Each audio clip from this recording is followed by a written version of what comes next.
You go back and look at news reports from the 1920s and 1930s, and you look at them again in the 50s and 60s. You look at again.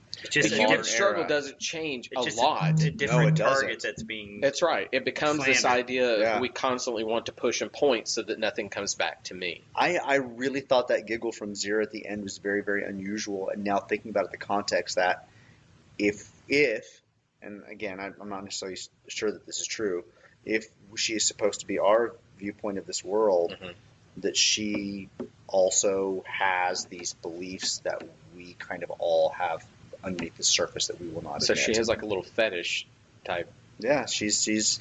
You can be a progressive, but still have stereotypes against. Well, and I think that we all fall back to that. I think that no matter what, I teach I think about my parents.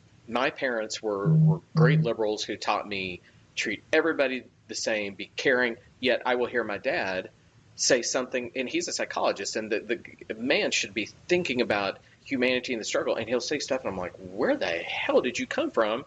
It's the most dated truth, and I'm sure my daughter eventually will have that same truth. So maybe that's what some of this is that we can push, and we can say we're being that person, but there's always something that keeps me always something that brings you back to it. Yeah, that's pulling you back to that anchor of what are you afraid of? What pushes you too far? And is sex for Zira the thing that pushes her too far? Yeah, I can't remember where I heard the phrase, this is a rough quote of it. It's like, never try to judge your parents on how they raised you because they were raised in different times. Yeah. So, you're 20 years from now, we're going to find out how stupid we were. Well, absolutely. I said that's what I meant by my daughter. I guarantee you in 20 years she'll come back to me and say, I love you, did a great job except for this. And because as I'm raising her, I see that about my I can't believe you did these things. And hopefully we'll be smart enough to go, oh yeah, I was that stupid, and I'll be able to change. But then maybe the creation of Zira doing something counter to her character. Yeah, but she still likes doing brain surgery on these humans. She's a weird one. I mean, she wants to cut their brains out. She's doing some experimentation. I mean, it's not exactly she's a scientist, and scientists experiment on animals, and they teach crows to go pick up blocks and find things in mazes, and mice to be motivated by heroin and not heroin, and all sorts of stuff. Exactly. Well, wasn't it Jeff that noticed in last week's that whenever Taylor was laying on the table, she pulled up his cloth to look at his junk? So she apparently has some sexual hang-ups. Maybe. Oh, hang on. Maybe this is about women. I don't want to say this is bestiality. Well, but maybe this is a comment about women. Maybe we're going back to that point. Wow, could this possibly be that they really did interject just a little subtext about what a woman has to? She can't be overt like a man and look like Charlton does as Space Hoochie comes in and goes, oh yeah, I'll take her. Instead, she has to get a peek down the loincloth. But again, this is written by men, so this is men's perspective of women. So we have our first, scientist, lead ape, Zira, who's doing these fantastic things to experiment, but we have to make her maybe a little bit dirty. We have to give her something that makes her not perfect. Ooh.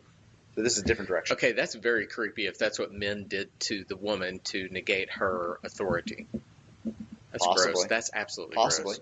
We see it in comic books all the time. Do you really? That's a whole nother podcast. That's the comic book minute.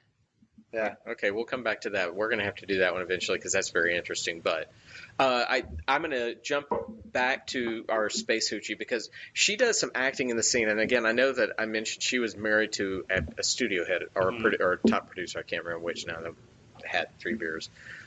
She does some acting where her head looks up and down, jerking about as she looks at him when she's put into the cage. Did anyone notice this? She literally just she does. I saw that. And she sizes him up.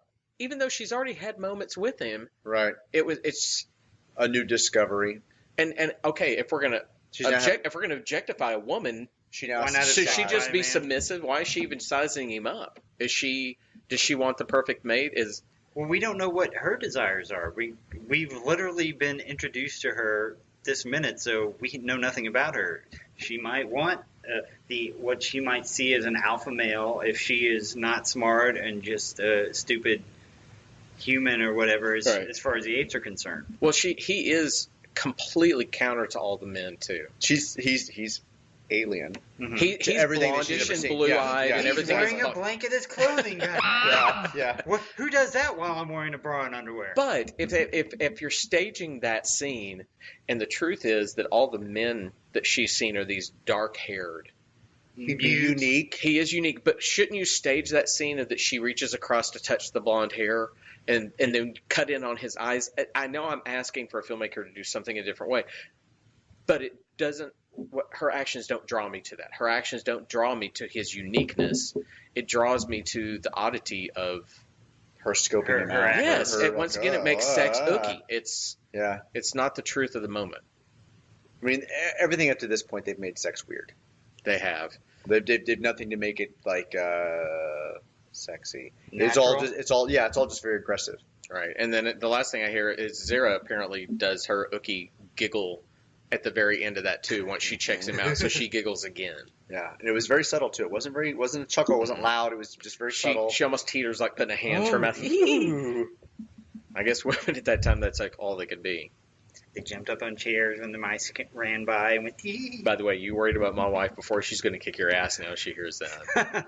She didn't like mice? No, she just wants to kick your ass when you put women down there. Ah. No, she doesn't like mice. We actually had a mouse in the house once, and she literally did that. Screaming, I came down, she's on a chair. I'm like, well, there's a mouse. You're on a chair? One day I will tell you about the squirrel. The chair will not save you from the mouse. No. It's like glue traps will save you from the mouse. Yeah. Okay, so now I actually brought into it what I do to lesser beings. I put them on glue traps. Hey, oh, you monster. All right, has anybody got anything else? No, I think that's good. Okay. That wrapped it up for me, too. That wraps it up. We've got, what, two more minutes this week. 2 more minutes this week. A few more beers. My wife has been texting me saying, hey, when you coming home? And I said, we've been going long. It's been awesome. Okay, so that's it for this one.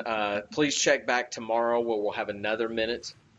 Until then, if you want to do something, go to us and email us. Sean, tell them where they can email us. Podcast at minuteoftheapes.com. Sean loves email. We've never gone into it before, but Sean doesn't get enough email. I love deleting all the spam I get my from goodness. Twitter. He's a little bit of the Zero of this. He will giggle like a titmouse as he deletes it. Unsubscribe, delete, block. All right, so check us out, minuteoftheapes.com. You will find links to social media, our email address there. But I am Todd. Across from me, Sean. Got Richard. We'll be back tomorrow. Thanks, everyone.